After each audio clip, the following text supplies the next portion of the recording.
Hello traders, Greg here with a market update.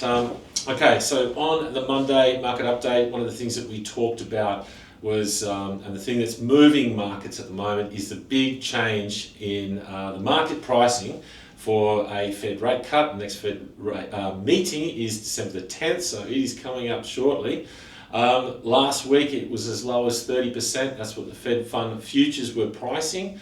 But as of Friday, you were starting getting some Fed speakers getting quite serious about letting the market know in no uncertain terms that they are happy to cut rates in December. That was Fed Williams. And we finished the week with the Fed fund futures pricing the rate cut at 70% probability. Now, at the start of this week, that has continued. We've had more Fed speakers. And they're all singing from the same hymn book, basically, letting the market know that they're happy with a rate cut in December. So that probability from the Fed fund futures now is pushing up towards 85%. So pretty much a slam dunk that the market's expecting now. This Fed rate cut of 25 basis points December 10th. So the market has been trading ever since Friday when that market pricing started changing as if they've already got this rate cut. So we know that risk and equities love rate cuts. So we've seen equities, Nasdaq, S&P, charging north. The other thing that we heard some news overnight that the White House is already doing second round interviews for the next Fed chair.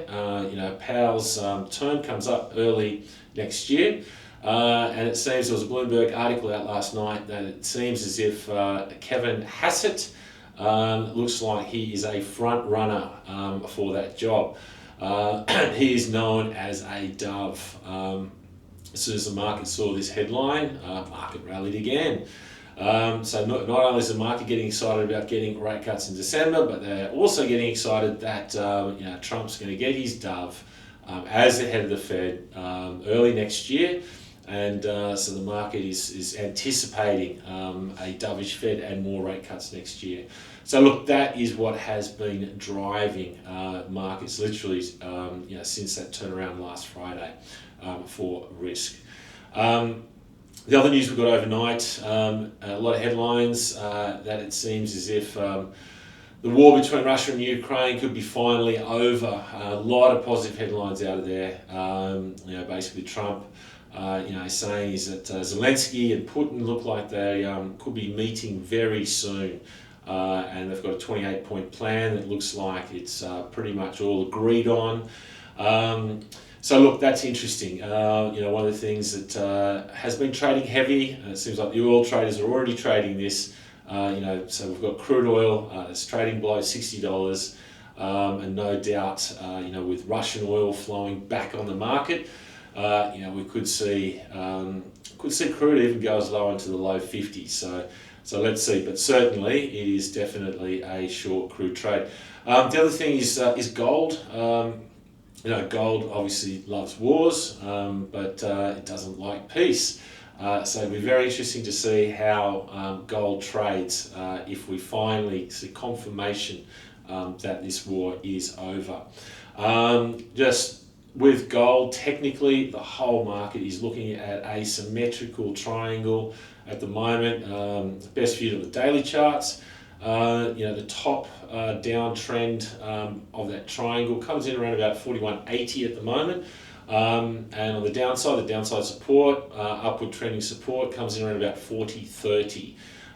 So at the moment we're sort of trading into the apex. Yes, gold has had a pretty good week this week. It's been up about $100, but until it breaks above that 40.80 area and say closes above it, certainly that technically will be viewed as very bullish, and we could be off to the races again. But again, just with the fact that we may get some big headlines that the war that's been going on for a few years now is over, and potentially we could see gold sell off a touch on that. So gold not the easiest trade at the moment, but whichever way gold breaks from that symmetrical triangle, I would be going with that. Currency-wise, the US dollar has done exceptionally well in the last couple of months. We've gone from DXY from lows, 46.5, trading back above 100, around about 100.5. But obviously, with market getting excited about Fed rate cuts coming up, we've seen the US dollar come back, or DXY trade below 100 at the moment. But haven't seen any really big moves yet in the US dollar. The currency market really hasn't been where the big trade or any big directional trade has been. But anyway, maybe we are putting in some sort of highs for the dollar index. Moving on, today we've got some decent data out in Oz. Got a monthly inflation data. Now, last month it was at 3.5%. Wow, going the wrong way. And yes, market expects it to continue to go the wrong way. And market's expecting that to come out at 3.6%. Wouldn't want to see this thing come out above expectations and start printing above 3.6, 3.7, 3.8.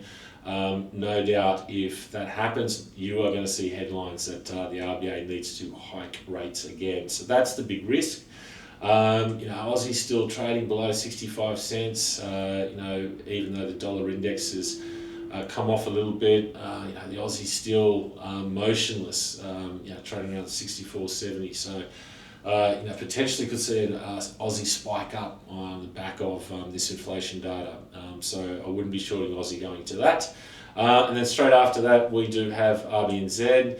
Going to get a rate cut from these guys. Market's expecting from 2.5% down to 2.25%. The RBNZ has been one of the more aggressive easers out of all the central banks. And it potentially may not be their last. So could be a dovish press conference. So potentially, Aussie Kiwi longs could do well on the back of Aussie CPI and also this RBNZ meeting. So let's see. But anyway, look, at the moment, market's trading risk on how much more they can continue buying. The rate cut repricing. I guess we're going to find out, but a lot of it, I would imagine, has been priced in. And just finally, Bitcoin really hasn't come to the party. I mean, has had a decent rally back up to 89,000, but even though risk last night, equities were going, had a decent session and finished positive, it has not. It's actually come off about $2,000 and closing negative. So it doesn't look as if Bitcoin's joined the party properly yet. So as Bitcoin longs are still suffering. Anyway, good luck with your trades, and we will check back in with you shortly.